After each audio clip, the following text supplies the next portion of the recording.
Potentiometer कशासाठी वापरायचं? सगळ्यात इम्पॉर्टंट पॉइंट, पहिला मुद्दा लक्षात ठेवायचा, potentiometer to measure the potential difference between 2 point. 2 point मधलं पोटेन्शियल डिफरन्स मोजायचं आहे, ते पण ॲक्युरेटली. शब्द एक लास्टला ऍड केला, कुठं? ॲक्युरेट. ॲक्युरेट म्हणजे परफेक्ट, म्हणजे एक्झॅक्ट मेजर करायचं मला. बट ह्या पोटेन्शियोमीटरचं रेजिस्टन्स हे इन्फायनाईट असतं. रेजिस्टन्स किती असतं? इन्फायनाईट असतं. म्हणजे हे पोटेन्शियोमीटर कुठल्याही प्रकारचं करंट ड्रॉ करत नाही. क्लिअर? 3 मुद्दे सांगितले मी पोटेन्शियोमीटर. पहिला मुद्दा सांगितला, हे कशासाठी आहे? पोटेन्शियल डिफरन्स मेजर काय करतं? हे ईडी मेजर करतं. दुसरा, त्याचं रेजिस्टन्स कसं असतं? इन्फायनाईट. तिसरं, हे कुठल्याही प्रकारचं करंट ड्रॉ करत नाही. Okay, clear? ठीक. पुढं यामध्ये इथं हा सर व्होल्टमीटर हे काम ऐकून आहे, ह्याचं काम काय आणि ह्याचा काही फरक आहे का? या पॉईंटच्या शेवटी सांगतो. व्होल्टमीटर आणि पोटेन्शियोमीटर काय दोघांमध्ये फरक आहे? ओके, क्लिअर आहे? ठीक आहे. व्होल्टमीटर सर कशासाठी? हे एक इलेक्ट्रॉनिकचं डिव्हाइस आहे, ज्याला व्होल्टेज म्हणजे पोटेन्शियल डिफरन्स मोजण्यासाठीच वापरतो. ह्याच्यातून त्याच्यात फरक नंतर बघूया. सध्या डोक्यात ठेवा, यालाही आपण काय मेजर करायचं आहे? व्होल्टेज मेजर करण्यासाठी वापरतो. चलो आपण थेअरीकडे जाऊया. त्याचं स्टेटमेंट काय सांगतं? मी थेअरी सांगून स्टेटमेंट सांगतो, थोडं उलट सांगतो, कारण अरेंजमेंट कळली ना तरच ह्याच्यात काय सोडवायचं हे कळेल. आपल्याला एक लाकडी बॉक्स घ्यायचा, एक वुडन बॉक्स घ्यायचा. त्या वुडन बॉक्सवर ही सगळी अरेंजमेंट आहे. आपली टॉपिक चालू झाल्यापासून लाकडी बॉक्स सोडला नाही आपण. म्हणजे जे काय अरेंजमेंट आहे ते आपली सगळी कुठं आहे? लाकडी बॉक्सवरच आहे. क्लिअर? लक्ष ठेवा. लाकडी फळी घ्या, बॉक्स नको फळी घ्या, काय तुमची मर्जी. ओके, पण सगळं त्याच्यावरच आहे. ए आणि बी मध्ये पोटेन्शियोमीटर वायर आहे. ए आणि बी मध्ये काय? पोटेन्शियोमीटर वायर आहे. हे कंडक्टिंग वायर आहे. इथं लक्षात ठेवायचं, ही जी साईड आहे ही कंडक्टिंग प्लेट आहे, ही मेजरमेंट मध्ये घ्यायची नाही आपल्याला. ही साईड पण मेजरमेंट मध्ये घ्यायची नाही, ही साईड पण मेजरमेंट मध्ये घ्यायची नाही. मेजरमेंट मध्ये कुठून आली? इथून इथं 1 मीटर म्हणजे किती सेंटीमीटर? 100 इथं झालं, 101 इथं झालं, इथून 200, 201 300, 301 400. म्हणजे नियर अबाउट सर किती वापरतो आपण? एक तर 400च्या पुढं किंवा 200च्या पुढं. म्हणजे ते जे मीटर ब्रिजला 100 वापरत होतो त्याच्यापेक्षा जास्त. क्लिअर आहे? 2 ते म्हणजे नियर अबाउट याचं जे असतं ते 2 मीटर ते 10 मीटर पर्यंत वापरतो. कुठून कुठं झालं? 2 मीटर ते 10 मीटर म्हणजे 200 ते 1000 सेंटीमीटर मध्ये बोलायचं. क्लिअर? हा. दुसरा, एबीच्या दुसऱ्या टर्मिनलला, म्हणजे दुसऱ्या टर्मिनलला आपण काय काय जोडले? एक जोडले बॅटरी ईएमएफ. दुसरं हे जे आहे ना हे इंटरनल रेजिस्टन्स आहे बॅटरीचं. या बॅटरीचं काय आहे? Internal resistance. काही डायग्राम मध्ये इथं रिव्हर्स दाखवलंय, आपण इथं दाखवलं नाही. आपल्याला काही करंट कंट्रोल सध्या तरी काही गरज पडली नाही. ओके, मग मी इथं काय करतो? एक व्होल्टमीटर वापरतो, किंवा त्या ठिकाणी सध्या फक्त डोक्यात ठेवा की मला इथे एक व्होल्टेज मोजायचं आहे, किंवा हे व्होल्टमीटर मी नंतरचा विचार, फक्त तुम्हाला अंडरस्टँडिंगसाठी मी हे जोडतो, तुमच्या अंडरस्टँडिंगसाठी. ऍक्च्युअल आपल्याला वेगळ्या पद्धतीने बघायचं. ओके, पण इथं तुमच्या अंडरस्टँडिंगसाठी डोक्यात ठेवा की इथं काय आहे? आपल्याला इथे एक व्होल्टमीटर म्हणजे मेजर कसं करायचं, काय चेंजेस होत आहेत हे मला पोटेन्शियोमीटर मध्ये बघायचं. ओके, पोटेन्शियोमीटर काय सांगतं बघा, त्याचं प्रिन्सिपल काय सांगतं? सगळ्यात इम्पॉर्टंट प्रिन्सिपल काय सांगतं बघा? व्होल्टेज बिटवीन आर एन आहे, पोटेन्शियल डिफरन्स बिटवीन 2 पॉइंट. कोणते 2 पॉइंट आहेत? ए आणि C. The potential difference between the 2 point. 2 point म्हणजे ए आणि सी मधलं. ह्याच्यामधलं जर व्होल्टेज आपल्याला मेजर करायचं आहे तर ती डायरेक्टली प्रोपोर्शनल टू कुणासोबत असतं? तर ते डायरेक्टली प्रोपोर्शनल टू कोणासोबत असतं? तर length between that 2 point. The important reason आहे टेम्परेचर इज कॉन्स्टंट. क्लिअर आहे का बघा? Temperature remains constant and we do not change any current. Clear? परत सर जर मी ह्या सी पॉइंटला इथं नेलं काय फरक पडेल? व्होल्टेज वाढेल. जर ह्या सी पॉइंटला मी आत आणलं व्होल्टेज कमी होईल.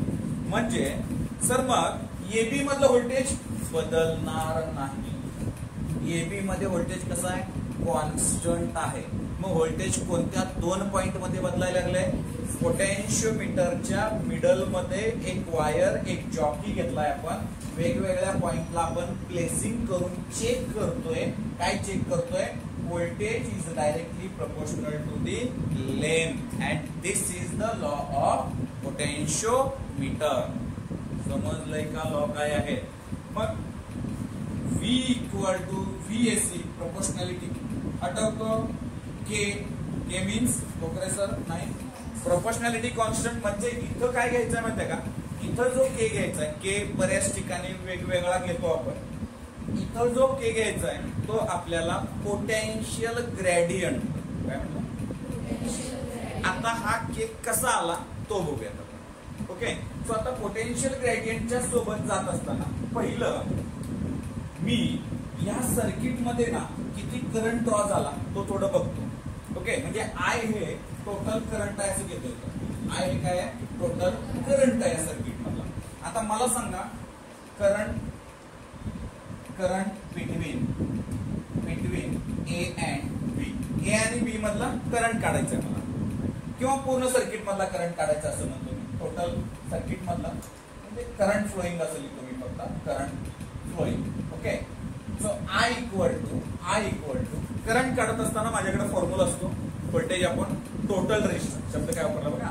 Voltage upon total resistance. तर इथं टोटल रेजिस्टन्स कुठलं धरणार मी? ए आणि बी वायरची मी तुम्हाला सांगितलं होतं length is directly proportional to the resistance. Length is directly proportional to the resistance. मग इथं काय असणार आहे बाबांनो? ह्याच्यातली लेंथ वाढायला म्हणजे काय वाढाले? रेजिस्टन्स वाढाले. ऑफकोर्स मग एबी मध्ये एक प्रकारचं रेजिस्टन्स आहे ते आर धरलं. एबी मधलं रेजिस्टन्स मी काय धरलं? आर धरलं. दुसरं इंटरनल रेजिस्टन्स आहे स्मॉल आर. मग हे दोन्ही एकमेकाला कसे आहेत? सिरीज मध्ये आहेत. एका पाठोपाठ ह्याच्या नंतर हे जोडले. पॅरलल असतं तर तिथं कंबाईन मध्ये तिथं असं काहीतरी आपण पॉईंट केला असतं. बरोबर आहे? ठीक आहे. इथं येतो. मग मी इथं लिहिताना काय लिहिलं रे? Voltage upon R plus R. Voltage upon काय लिहिलं मी? R plus R. इथं काय आलं? I equal to V upon R plus R. हे झालं आपल्याला सिंपल फॉर्म्युला. ओके. जर मला इथं जर याच्या अक्रॉसला जर मला पोटेन्शियल काढायचं झालं, ह्याच एबीच्या अक्रॉसला जर मला काय काढायचं आहे? पोटेन्शियल काढायचं आहे. बघा पोटेन्शियल पीडी अक्रॉस कोणाच्या रे? ए अँड बी किंवा एबी. मग मी इथं लिहितो voltage between AB equal to sir त्याच्यामध्ये करंट किती आहे आणि तिथे रेजिस्टन्स किती आहे? करंट आहे आय, रेजिस्टन्स आहे आर. कारण एबी मधलं रेजिस्टन्स आपण काय घेतलंय? आर घेतलंय. ए आणि बीचं जे कंडक्टर आहे जी काय वायर आहे त्याच्यातलं रेजिस्टन्स जे घेतलं आपण ते किती घेतलं रे? आर इतकं घेतलं. मग मला सांगा इथं VAB बरोबर मला मग आयचं व्हॅल्यू वर काढलेली आहे आपण. ती व्हॅल्यू मी इथं पुट अप करतो. तर मला इथं व्ही ऐवजी मला इथं काय वापरलं रे? ई वापरलंय. मी इथं काय वापरलंय? ईएमएफ वापरलंय. मग मी इथं व्होल्टेज तुम्हाला समजण्यासाठी घेतलं होतं. मग मी इथं असं घेऊ का? ईएमएफ. मग इथं मला आयची व्हॅल्यू मी रिप्लेस करतो. काय येईल बघा? E upon R plus R into R. अजून मॉडिफाय करतो. VAB बरोबर ER divide by R plus R. इथंपर्यंत काय अडचण आहे? पक्का कळलंय का सर्वांना? नक्की. So both side divide by L. Both side divide by L. तर कोणतं एल? हे जे आहे हे लेंथ जी आहे लेंथ बिटवीन AC. मी कॅपिटल एल घेतो. Length between AB. वाटलं सर लिहायचं आर रेजिस्टन्स बिटवीन कुठला आहे? AB. ओके. ज्या त्या व्हॅल्यूज इथं लिहून काढू वाटलं सर काही फरक नाही. ई म्हणजे काय? EMF. आर म्हणजे काय? Internal resistance. ओके. इथं आलो आपण. इथं मला काय करायचं आहे? Divide both both side by capital L. That L means length between AB. So therefore, can I write here in this way? VAB divided by L बरोबर ER divided by LR plus R. LR plus R. इथपर्यंत कुणाला काय अडचण आहे का बघा? इथपर्यंत कुणाला काय अडचण आहे? नाही. इकडे लक्ष द्यायचं.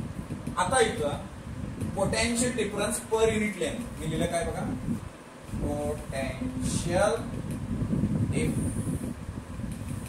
Difference per unit length. Okay बघा काय लिहिलं मी? Potential difference per unit length. This is mean by potential gradient. त्याला काय म्हणलं आपण? Potential gradient. It is denoted by K. थोडं उलट लिहिलं मी. परत एकदा potential difference per unit length. परत potential difference per unit length. This is called as an potential gradient. CET वाल्याला सरळ मार्गी विचारायला आवडत नाही, ते मध्ये जंप मारतात. मग हे पोटेन्शियल ग्रेडियंटवर येतात. एकदा एक्झामिनरनी 2 मार्काला इथून पुढे हे राहिलं, इथून पुढे विचारलं, म्हणून एवढाच मुद्दा सेपरेट घेतला. ओके. आता पोटेन्शियल ग्रेडियंट त्याचा फॉर्म्युला काय आहे? सोपा आहे. इथे डिनोटेड बाय प्रेशर नाही के. सो दॅट इज काय सांगितलं? Potential difference between 2 point AB मधलं डिवाइड बाय L म्हणजे VAP डिवाइड बाय L. हा एक फॉर्म्युला झाला. अजून एक फॉर्म्युला लिहू. कुठला? हे म्हणजेच काय? मग के बरोबर मग एक्झामिनरला वाटतं पिढीगाला लक्षात आहे का बघू, मग त्याला काय करतं? हे घे R प्लस R. हे घे R प्लस R. या फॉर्म्युल्यातलं विचारत नाही, डेटा ह्या फॉर्म्युल्यातला देता आणि सांगता काय काढायचं? के काढायचं. आता मला सांगायचं SI युनिट काय येईल? SI unit. SI युनिट बोला. SI युनिट काय येईल? SI युनिट आपल्याला येतात हे बघा. हे कशात मोजतो? व्होल्ट. हे कशात मोजतो? म्हणून याचं काय येणार आहे? व्होल्ट पर मीटर. मी मोठावाला काढायचं, छोटावाला आलं की वेगळं येतं. ओके. मोठावाला मी काढायचं, त्याला काय येतं? व्होल्ट पर मीटर. क्लिअर आहे का बघा? व्होल्ट पर मीटर हे झालं. आता के ची व्हॅल्यू कुठं आहे? इथं पुटअप केली म्हणजे VSC चा फॉर्म्युला काय तयार झाला? VSC चा एक प्रकारे फॉर्म्युला आपण लिहू शकतो. इथं काय लिहितो मी? VAC बरोबर VAB divide by L into small l. Can I write in this way also? Yes. Means K ची जी व्हॅल्यू आहे that K means potential gradient. K means potential gradient. 1 मिनिटात रिपीट करूया काय काय केलं बघा. पोटेन्शियोमीटर कशासाठी वापरायचं? चलो पटकन. पोटेन्शियोमीटर आपण वापरायचा आहे to measure potential difference. But how? Accurately. Okay. परत हे जे सेटअप आहे हे पिशवीत घालून मिळतो असं होत नाही. It is not voltage. हे सर असं चिपकवलं मेजर केलं नाही, कॉम्प्लिकेटेड आहे. मी काय सांगलो? काय सांगालो मी? डिसएडव्हान्टेज. ऍडव्हान्टेज काय? ऍक्युरेटली व्हॅल्यू पाहिजे का? हो. स्मॉल व्हॅल्यू पाहिजे का? हो. ग्रेटर व्हॅल्यू मी नाही देणार.